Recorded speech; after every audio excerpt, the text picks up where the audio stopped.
Assalamualaikum warahmatullahi wabarakatuh. Assalamualaikum wassalamu ala rasulillah Muhammad ibn Abdullah wa ala alihi wa sahbihi wa ala wala hawla wala quwwata illa billah wa inna ta'limuna fil intifada wa tazkirul ifadah wal istifadah fal hasala tamassuki bi kitabillah wa sunnati rasulih wa du'a wa dalalata ala khair ittigha wajhihi wa qurbihi wa thabihi subhanahu wa ta'ala rabbi shrah li sadri wa yassir li amri wa hlul 'uqdatam min lisani yafqahu qawli amma ba'du. Hadirin para pemirsa yang dimuliakan Allah Subhanahu wa taala. Alhamdulillah, seperti biasa pada malam hari ini kita akan melanjutkan pengajian kitab Syarhul Hikam, tepatnya Misbahud Dhalam fi Tabyibil Hikam karya Syekh Muhammad Nawawi Al-Bantani rahimahullahu taala. Yang sahibul matannya itu adalah Syekh Ali bin Samuddin Al-Muntaqi. Sebelum kita mulai, mari kita hadiahkan Al-Fatihah kepada mualliful kitab, kepada semua ulama, kepada semua guru kita, semua orang tua kita, semua mukminin mukminat, ikhwanina, ashabina, semua saudara kita, dan semoga Allah Subhanahu wa taala mengampuni mereka semua dan semua hajat mereka dikabulkan oleh Allah Subhanahu wa taala. Al-hadiniyah wa ala kulli niyatin shalihah wa la manawa bihi aslabun shalihun wa la hadratin Nabi Muhammad sallallahu alaihi wasallam. Al-Fatihah. A'udzubillahi minasyaitonir rajim. Bismillahirrahmanirrahim. Alhamdulillahirabbil alamin. Arrahmanirrahim. Maliki yaumiddin. Iyyaka na'budu wa iyyaka nasta'in. Ihdinas siratal mustaqim. Shiratal ladzina an'amta 'alaihim ghairil maghdubi alaihim waladdallin. Amin. Qala al-musannif rahimahullahu ta'ala Syekh Ali bin Samuddin Al-Muntaqi wa Syekh Ibnu Athaillah As-Sakandari Kitabil Hikam, babu fi dzikri khafaya Allah fihi ta'ala wa minanihi 'alal ibad ila aqal mata idza u'tita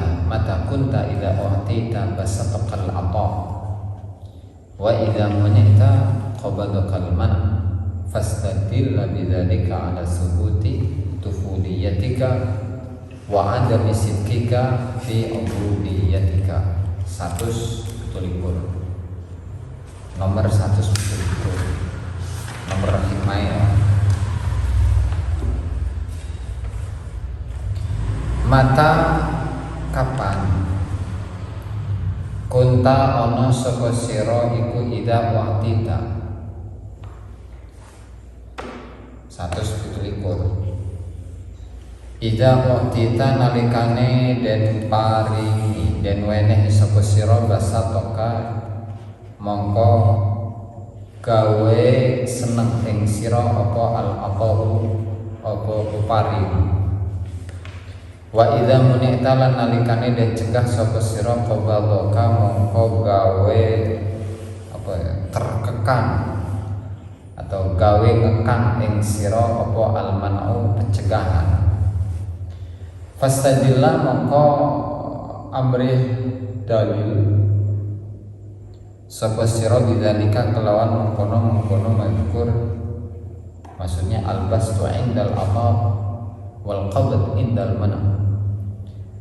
Wastadil bidzalika kelawan mengkono mazkur ala subuti ing atase tetepe tufuliyatika sifat tufuli. Apa sifat tufuli itu? Kepo atau pengen ngerti aja, pengen tahu aja itu. Wa adami sidqika lan ora jujur sira fi ubudiyatika ing dalam penghambaan dirine sira. Oke. Mata kunta idza u'tita basatakal ata. Nah, kata musannif Al-Imam Ibnu Athaillah As-Sakandari rahimahullahu taala, kata beliau, kapan?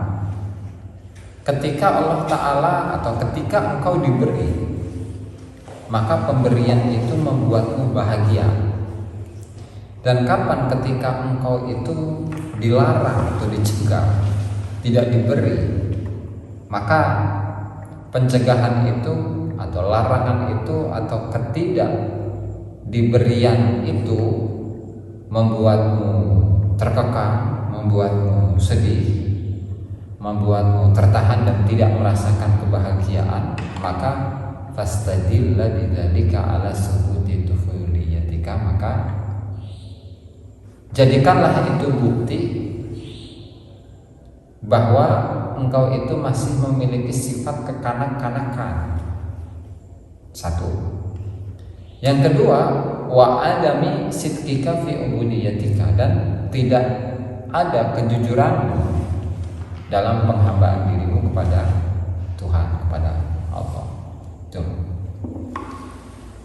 Ya, ringkasnya, ketika kita berdoa kepada Allah, kemudian dari doa itu kita diberi, dikabulkan, doa kita itu selalu dikabulkan oleh Allah Subhanahu wa Ta'ala. Kemudian kita merasakan kebahagiaan yang luar biasa. Kita merasakan kebahagiaan yang luar biasa lantaran Allah Ta'ala memberi kepada kita dengan pemberian-pemberiannya, karunia-karunianya, ya. Dan sebaliknya, ketika Allah Ta'ala itu tidak memberi, ketika kita berdoa kepada Allah, ya Allah, saya ini pengen ini, pengen itu, ya, pengen jadi orang yang populer, pengen jadi seorang ulama, orang yang terkenal, menjadi seorang pejabat, ingin nikah, yang pengen kawin, itu kan? Atau pengen jadi orang yang kaya, pengen jadi orang yang bisa ditaati oleh banyak orang dan seterusnya. Tapi tidak kunjung dikabulkan oleh Allah Ta'ala. Maka kemudian dia itu merasakan kesedihan lah, katakan seperti itu. Merasakan kesedihan, tidak tenang, kemudian berprasangka buruk kepada Allah Subhanahu wa Ta'ala. Bahkan efek yang paling parah itu, dia tidak mau untuk kembali lagi berdoa kepada Allah. Ya, katakanlah putus asa gitulah ya. Maka kalau kita ini atau seorang manusia memiliki sifat yang seperti itu, ya, kalau dikasih oleh Allah dia akan merasakan bahagia. Kemudian ketika tidak dikasih oleh Allah Ta'ala, dia maka dia akan merasakan kesedihan, kegalauan. Nah, maka itu kita harus tahu bahwa itu merupakan bukti bahwa kita adalah seorang manusia yang memiliki sifat tufuliyah. Tufuliyah itu yang kepo terhadap hal yang kita itu tidak berhak. Kepo itu kan pengen tahu, tapi kita itu tidak berhak untuk mendapatkannya. Itu satu. Makanya di sini para ulama menafsirkan mengenai tufuliyah, atau tafsir dari tufuliyah, atau ada tufuliyah jika itu tufuliyah. Jadi tufuliyah atau tataful itu adalah ad-dukhul fi qaumin wa laysa minhum wa lam yasta'dinhu. Masuk di satu golongan sementara dia itu tidak termasuk dalam golongan itu. Dan dia juga tidak meminta izin kepada golongan itu. Katakanlah gini, ketika ada hajatan, walimah, resepsi gitu, pernikahannya, kita ini lapar misalnya, kita nggak kenal dengan tuan rumahnya, terus tiba-tiba kita itu masuk aja ke sana, tuh kan, biar dapat makanan yang ada di situ.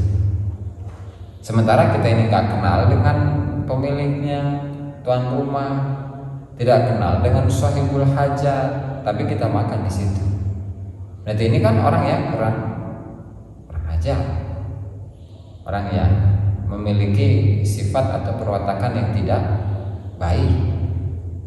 Nah, begitu juga dengan seseorang yang ingin mendekatkan diri ke Allah Subhanahu wa Ta'ala. Ketika dia berdoa kemudian doa itu diijabah, dia merasakan bahagia. Dan sebaliknya, ketika dia berdoa tapi tidak kunjung diijabah, dikabulkan oleh Allah Ta'ala, maka dia tidak merasakan bahagia, justru merasakan sedih. Maka orang yang seperti ini itu adalah sifat seseorang yang hanya mengaku-ngaku saja tetapi dia itu tidak berhak untuk mendapatkan titel dari Allah Subhanahu wa taala. Tufuli di sini, tufuli. Nah, ini biasanya tufuli ini itu ternyata ada sejarahnya tersendiri. Kenapa? Setiap orang yang kepo, dan bahasa kita kan kepo sekarang kan. Setiap orang yang kepo itu di kalangan orang Arab itu dinamakan atau disebut dengan tufuli, tufuliyun. Itu orangnya itu tufuliyun. Kalau tufuliyatun itu sifatnya. Jadi di zaman dulu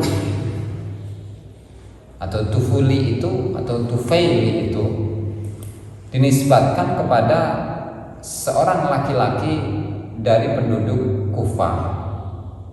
Dia itu dari kaum Abdullah bin Ghatafan, yang dia itu dikenal di masyarakat itu dengan Tufailul A'ras.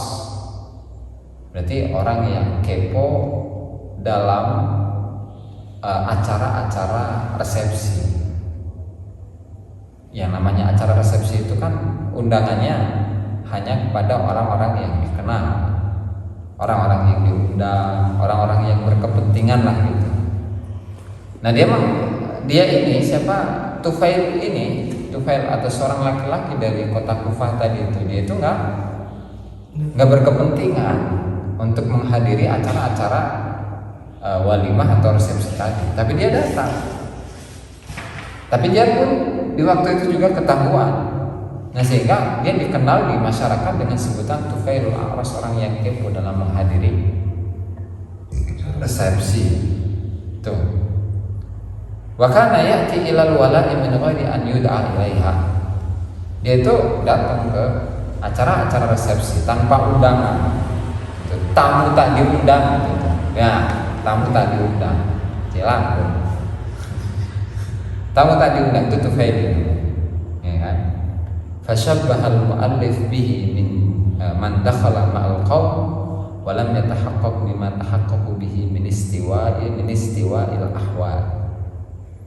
Dan musannif itu Imam Ibnu Athaillah As-Sakandari menyamakan posisi seseorang yang berdoa mendekatkan diri kepada Allah Subhanahu wa taala, yang ketika dia berdoa kemudian diijabah oleh Allah taala dia merasa senang, dan ketika dia berdoa dan tidak diijabah oleh Allah taala kemudian dia merasakan sedih.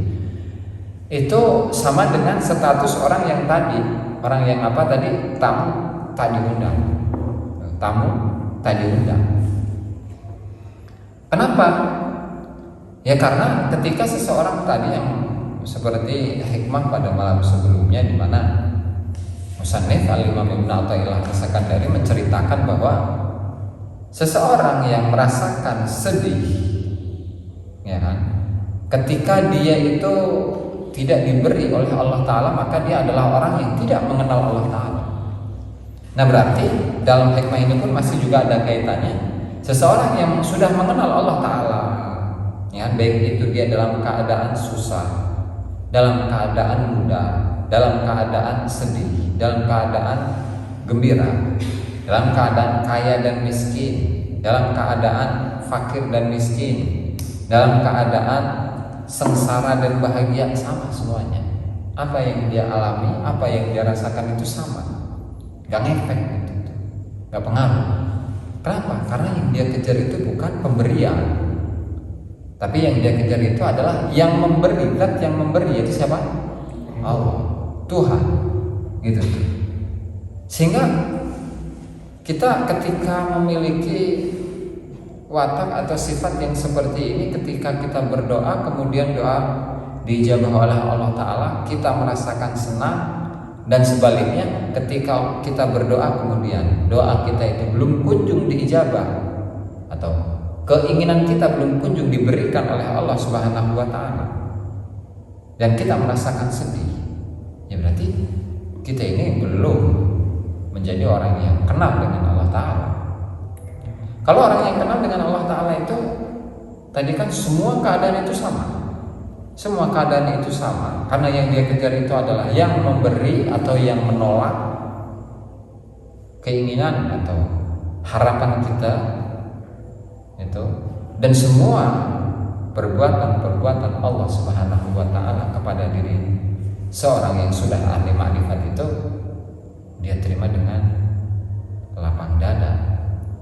Tidak ada komplain sedikit pun, tidak ada lintasan hati buruk, ucapan buruk tidak ada, apalagi lintasan hati. Lintasan hati aja tidak ada, apalagi perbuatan yang buruk kepada Allah Subhanahu wa taala.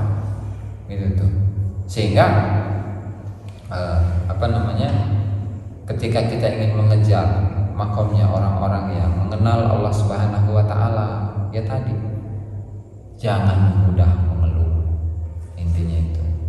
Jangan mudah terlalu gembira, jangan mudah gampang gembira, jangan mudah gampang sedih. Gitu tuh. Itu yang pertama ya. Fastadilla bidzalika ala subuti tuhuliyatika. Kemudian yang kedua, wa adami sidqika fi ubudiyatika, dan tidaknya jujur dan ketiadaan dan tiadanya kejujuran dalam penghambaan dirimu kepada Allah, kepada Tuhan. Gitu. Kenapa? Ya karena ketika kita sudah jujur dengan Allah, dengan Sang Pencipta, ya, jujur dalam beribadah kepada Allah Subhanahu wa taala, ya kita itu tidak akan memiliki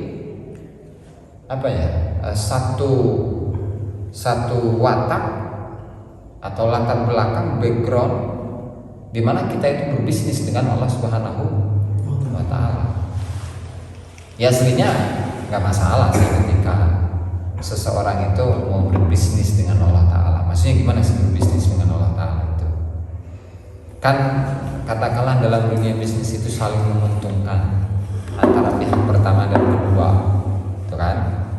Nah, manusia biasanya yang berbisnis dengan Allah taala itu, saya itu memberikan satu hal kepada Allah Subhanahu wa taala yang kemudian nanti Allah taala akan membalasnya dengan sekian kali lipat. Tuh kan? Itu bisnis berarti kan.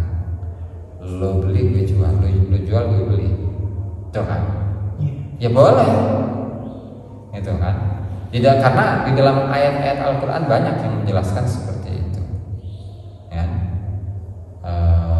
Nantilah ditelaah mengenai berbisnis dengan Allah Subhanahu wa taala gitu ya. Ya makom awam bisa saja gitu. Makom awam bisa saja. Tetapi karena ini dibahas adalah makomnya mereka para orang-orang yang sudah dekat dengan Allah taala, para nabi, para rasul, para arifin, bahkan kibarul arifin. Ya mereka sama sekali tidak mengharapkan apapun dari Allah Subhanahu wa taala kecuali hanya cinta dari Allah taala. Gitu. Cinta dari Allah taala, ridho dari Allah taala, kemudian kasih sayang dari Allah Subhanahu wa taala dan seterusnya.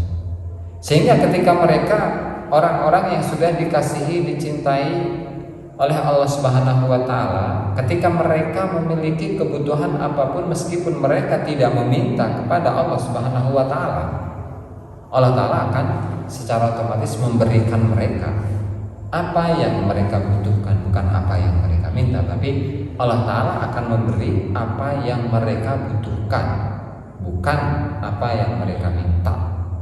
Gitu tuh. Nah, sehingga ketika mereka itu sudah dicintai, sudah disayangi oleh Allah taala, ya pada akhirnya nanti dia akan merasakan bahwa diberi atau tidak diberi oleh Allah taala itu sama aja.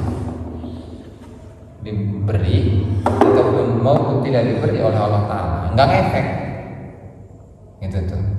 Itu gambaran dari orang-orang yang cinta kepada Allah Subhanahu wa taala. Ada seorang ulama yang mengatakan, ada di sini. Qala Abu Utsman Al-Hiri radhiyallahu anhu, seorang ulama yang namanya Abu Utsman Al-Hiri dari daerah yang namanya Hira, itu salah seorang ahli sufi. Beliau mengatakan la yakmulur rajulu hatta yastawi fi qalbihi arba'atu asya fil man'i wal ata wal 'izzi wal dhulli. Seorang laki-laki, seorang manusia itu tidak akan menjadi sempurna, tidak mendapatkan kesempurnaan dari Allah Subhanahu wa taala, kecuali di dalam hatinya ada 4 hal, di mana 4 hal ini statusnya sama, tidak ada kelebihan sedikit pun. Apa itu? Fil man'i wal ata, diberi dan tidak diberi oleh Allah taala. Diberi atau enggak diberi oleh Allah taala sama-sama happy, sama-sama bahagia. Kemudian selanjutnya wal 'izzi wadzul, baik dalam keadaan hina menurut makhluk, dihinakan oleh makhluk, wal 'izzi atau dimuliakan oleh makhluk, itu enggak ngefek. Nah, sehingga ketika kita itu bisa menyetarakan di antara 4 hal ini, antara diberi dan tidak diberi sama-sama happy, kemudian antara dikucilkan oleh masyarakat atau dimuliakan oleh masyarakat itu sama saja. Nah, berarti kita diberi kesempatan untuk menjadi orang yang mendapatkan kesempurnaan dari Allah Subhanahu wa taala. Dan sebaliknya, ketika seseorang itu goncang dalam keadaan dihinakan oleh banyak orang, atau dalam keadaan tidak diberi oleh Allah Subhanahu wa taala, dan bahkan ketika Allah Subhanahu wa taala menurunkan cobaan-cobaannya kepada dirinya, dia itu tidak memiliki kesabaran,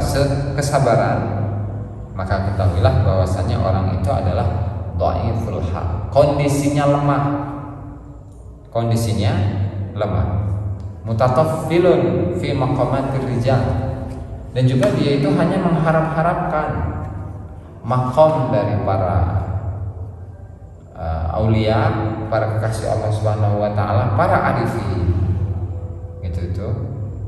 Nah, padahal Allah Subhanahu wa taala itu Rasulullah sallallahu alaihi wasallam itu sudah mengatakan bahwasanya al-mu'minul qawiyyu ahabbu ilallahi minal mu'minid dhaif. Seorang mukmin yang kuat itu lebih baik dan lebih dicintai oleh Allah Subhanahu wa taala daripada mukmin yang lemah. Nah, kemudian standarnya orang yang lemah itu bagaimana? Atau orang yang kuat itu bagaimana? Apakah kuat fisiknya gitu? Gak menjamin ternyata kuat fisik, karena kuat fisik tiba-tiba dikasih corona langsung mati kan, gitu. Ada fisiknya kuat tiba-tiba Allah Ta'ala menurunkan ujian kepada dirinya, sebuah penyakit dan seterusnya, ternyata dia itu tidak sabar sehingga mati dalam keadaan tidak sabar gitu.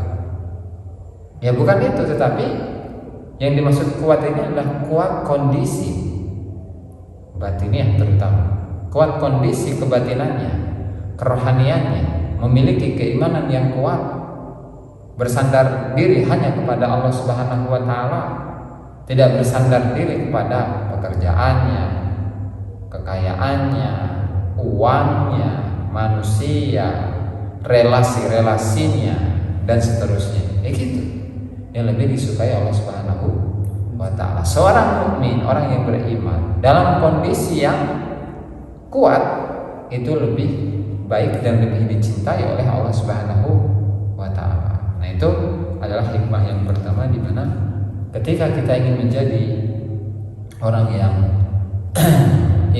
mendapatkan curahan kesempurnaan dari Allah Subhanahu wa taala, maka jangan mudah untuk bahagia lantaran doa kita selalu diijabah, dan sebaliknya ketika doa kita itu belum kunjung datang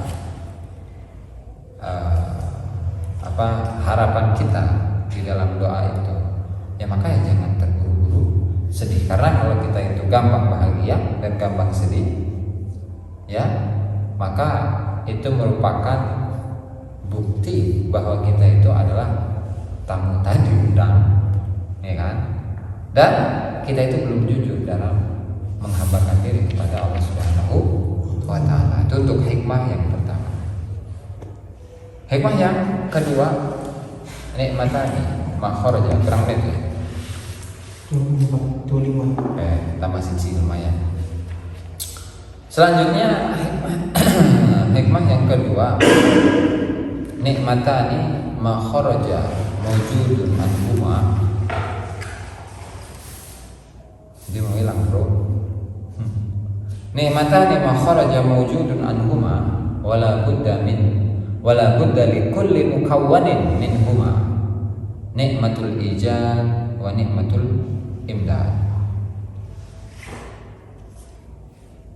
Nikmatani utawi kenikmatan loro makharaja kang ora metu apa mawjudun apa kang wujud anhuma saking nikmatani wala budalan ora kena ora likulli mukawwinin maring saban-saban likulli mukawwanin maring saban-saban makhluk minhuma saking nikmatani eko nikmatul ijad nikmat penciptaan wa nikmatul imdad lan nikmat imdad itu apa ada yang betul imdad itu memberikan anugerah. Apa bahasa Jawanya itu? Nikmat imdad selang ya bahasa Indonesia campur ya selama pos. Wa nikmatul imdad lan nikmat pemberian anugerah. An'ama aw nikmat sapa Allah alaika ing atase sira awalan ing dalam awale bil ijad kelawan penciptaan nyiptaaken. Wasanian lan kapindo lan ing dalam kapindo bitawalil imdad kelawan terus menerusnya kenikmatan pemberian karunia. Ya. Oke. Untuk selanjutnya di sini masih menjelaskan tentang khafaya al-tawfi. Khafaya al-tawfi. Khafaya itu adalah sesuatu yang samar. Al-tawfi berarti kelembutan Allah yang samar, yang tidak banyak kita sadari. Dan diantara isi dari hikmah dalam bab tadi fitik di khafaya al-tawfi dalam menyebutkan kelembutan Allah Ta'ala yang samar, yang tidak banyak dirasakan oleh orang lain, yang banyak orang tidak merasakan sifat kelembutan Allah Ta'ala itu dalam hikmah ini. Nikmatani makharaja mawjudun anhuma, ada dua kenikmatan yang semua yang wujud itu tidak akan terlepas dari kedua nikmat itu. Jadi semua yang wujud ya, baik itu dari manusia, jin, setan, binatang, ya dan seterusnya, itu tidak akan terlepas dari kedua hal ini, nikmatul ijad wa nikmatul imdad. Terus wala budda likulli mukawwanin minhuma, dan dari semua yang diciptakan oleh Allah Subhanahu wa Ta'ala, mukawwan ya, bukan mukawwin. Jadi mukawwan itu adalah isim maf'ul dari apa? Kawwana yukawwinu fahuwa mukawwanin wa dzaka mukawwan. Kawin la tukawin. Berarti kawin itu membuat. Mukawwan berarti sesuatu yang kawanakan, menjadikan atau mengadakan atau membuat atau menjadikan. Itu kan? Mukawwan sesuatu yang diadakan. Apa itu?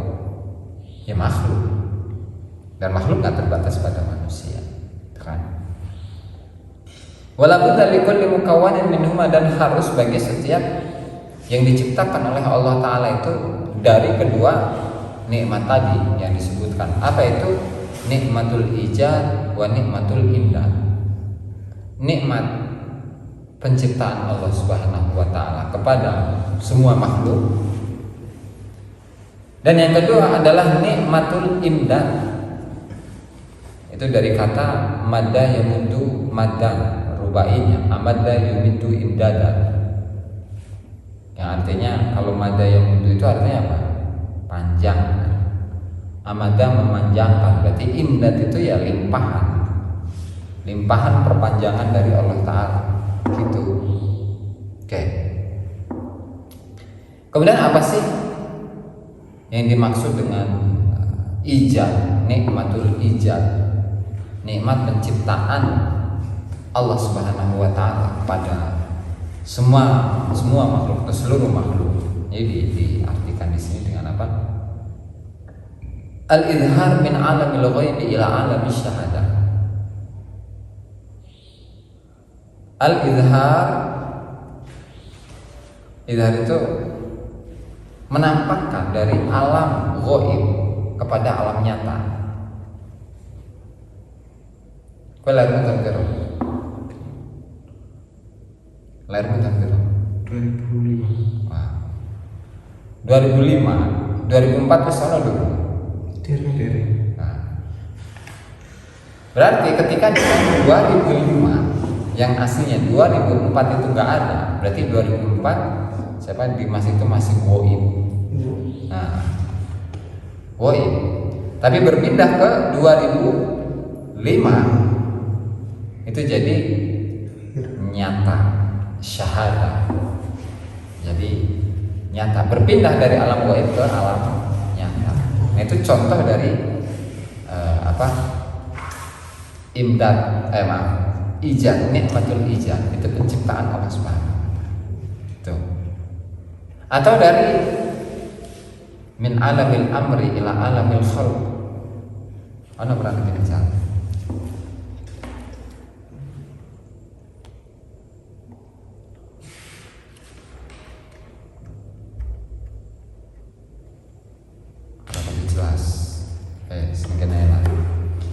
Atau dari alamul amr, dari alamul amr ila alamul khalq, dari alam perintah kepada alam penciptaan. Alam perintah itu maksudnya ketika Allah Subhanahu wa Ta'ala menciptakan kun. Kun itu kan fi'il. Fi'il apa? Amr. Nah, bisa mikir. Kun itu fi'il. Ketika Allah Subhanahu wa Ta'ala mengatakan kun, jadilah, ya kan? Jadilah. Berarti itu adalah perintah Allah Subhanahu wa Ta'ala kepada makhluk itu sendiri. Kemudian ada malaikat dan seterusnya. Yang kemudian pada akhirnya nanti akan ada makhluk yang namanya manusia. Itu alamul amr. Ketika Allah Subhanahu wa Ta'ala mengatakan kun, jadilah kamu sebagai manusia. Kemudian setelahnya itu jadi, berarti berpindah alam itu dari alamul amr kepada alamul khalq. Gampangnya tadi lah dari alamnya ghaib ke nyata gitu tuh.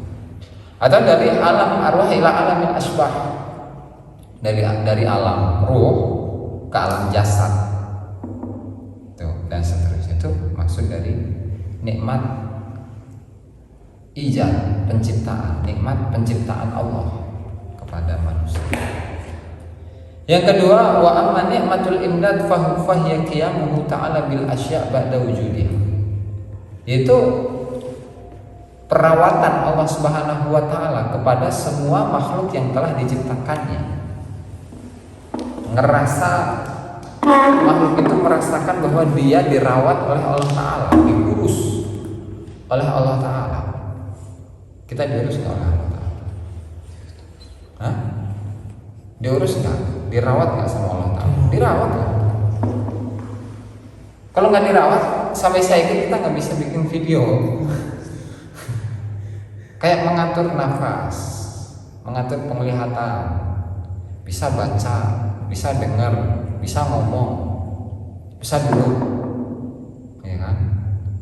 Bisa ngedengar, bisa minum, bisa makan, bisa tidur, dan seterusnya. Itu jika bukan karena rawatan Allah Subhanahu wa Ta'ala, nggak bisa kita melakukan itu semua. Makanya kalau di banyak wiridan atau zikiran. Bahkan di dalam ayat Al-Quran ada la haula wa la quwwata illa billah. Tidak ada daya. Haul itu duduk holan. Haul yang arti tahunan. Arti haul itu bisa berarti tahun.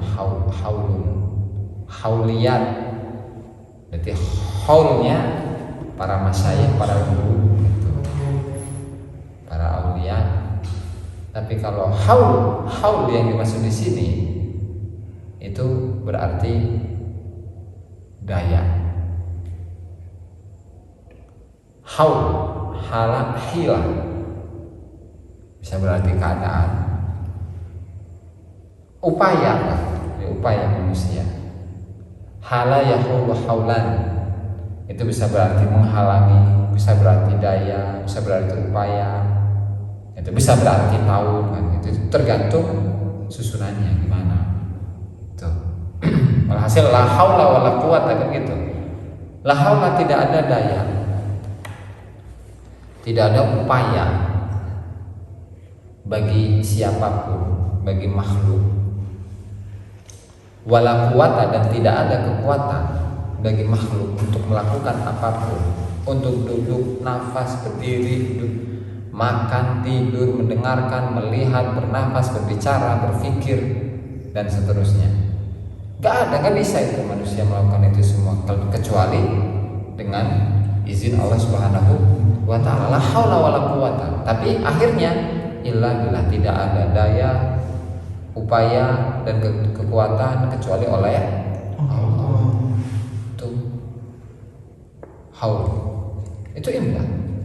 Jadi Allah Ta'ala selalu mengurusi kita. Cuman pengurusan Allah Subhanahu wa ta'ala kepada kita terkadang atau seringkali kita itu tidak menyadarinya. Itu kita dijadikan sebagai orang yang Islam, mengikuti agamanya Allah Subhanahu wa ta'ala yang diajarkan oleh Nabi Muhammad SAW dari lahir bahkan. Kalau orang-orang yang mu'alaf, orang yang baru masuk Islam, mereka itu baru setelah dewasa dia baru mendapatkan hidayah. Tapi kalau kita kan dari lahir gitu. Nah, sehingga itu merupakan salah satu bukti yang nyata bahwa Allah Subhanahu wa ta'ala itu mengurusi kita tanpa kita sadari gitu. Nah, sehingga ada nikmatul imdad dan nikmatul imdad, dan nikmatul imdad yang merupakan pengurusan dari Allah Subhanahu wa ta'ala kepada semua makhluk, ya terutama manusia. Itu ada dua macam. Ada pengurusan secara hissi yang bisa dirasakan, bisa diindra oleh kita. Seperti apa itu? Ghidza'ul basyariyah, proses pembakaran makanan di dalam tubuh. Itu jelas. Coba kalau di dalam diri kita itu tidak ada proses pembakaran makanan. Misalnya kita minum tanpa diproses, minum air keluar air, makan sate keluar sate, kayak gimana itu? Tapi kan karena ada diurus oleh Allah Ta'ala, yang dimakan sate, ya kan? Berarti kalau sate kan daging, entah ayam atau kambing atau sapi atau onta atau yang lainnya. Tapi dari daging ini kemudian diproses atas perintah Allah Ta'ala. Zat-zat yang bermanfaat itu akan diserap oleh tubuh, yang kemudian nanti akan menjadi energi, kan gitu. Kemudian yang tidak bermanfaat, maka itulah yang keluar menjadi kotoran, baik berupa air kecil atau air besar, gitu. Itu secara hissi, secara indrawi, yang bisa diindra, bisa dilihat, dirasakan oleh manusia. Alhamdulillah. Yang kedua, ada madat atau tadi pengurusan. perawatan Allah Subhanahu wa taala, tapi sifatnya adalah maknawi, abstrak, para ketok, nggak kelihatan. Apa itu ghaib ya? Apa itu? Itu adalah makanannya ruh. Di dalam diri manusia itu ada dua, ada jasad, ada ruh. Ya kan? Jasad yang terlihat, ruh itu yang nggak terlihat. Ya. Itu isinya apa? Ya isinya ya iman, Islam, gitu kan. Ketenangan, kenyamanan, kecintaan kepada Allah Ta'ala, kepada semua makhluk, pengetahuan rahasia-rahasia tentang Allah Subhanahu wa Ta'ala, kemarifatan itu. Nah, sehingga dalam hikmah ini Al-Musannif rahimahullah ta'ala mengingatkan kepada kita bahwa ada dua kenikmatan yang harus selalu kita syukuri kepada Allah Subhanahu wa Ta'ala, yaitu nikmat atas penciptaan kita yang pertama. Terus yang kedua adalah nikmat tadi pengurusan lah bahasa ininya Pak, nikmat perhatian Allah Subhanahu wa Ta'ala kepada diri kita. Sehingga ketika kita mengetahui bahwa Allah Subhanahu wa Ta'ala adalah tidak hanya sebagai Tuhan kita, tetapi adalah yang mengurus semua urusan-urusan kita, lantas masih tidakkah kita mau mencintai Allah Subhanahu wa Ta'ala? Ya, makanya dengan ini ya mudah-mudahan Allah Subhanahu wa Ta'ala menjadikan kita sebagai orang-orang yang bisa mencintai Allah Subhanahu wa Ta'ala oleh Allah, karena Allah, sebab Allah, dan untuk Allah. Mata ausyahaka min khalqih fa'lam annahu yuridu an yaftahalaka babal unsi bihi wallahu ta'ala a'lam. Demikianlah para hadirin, para pemirsa yang dimuliakan Allah Subhanahu wa Ta'ala, pengajian pada malam hari ini, dan insyaallah pada malam berikutnya akan kita lanjutkan. Kurang dan lebihnya saya mohon maaf. Wallahu muwaffiq ila aqwamit thoriq. Assalamualaikum.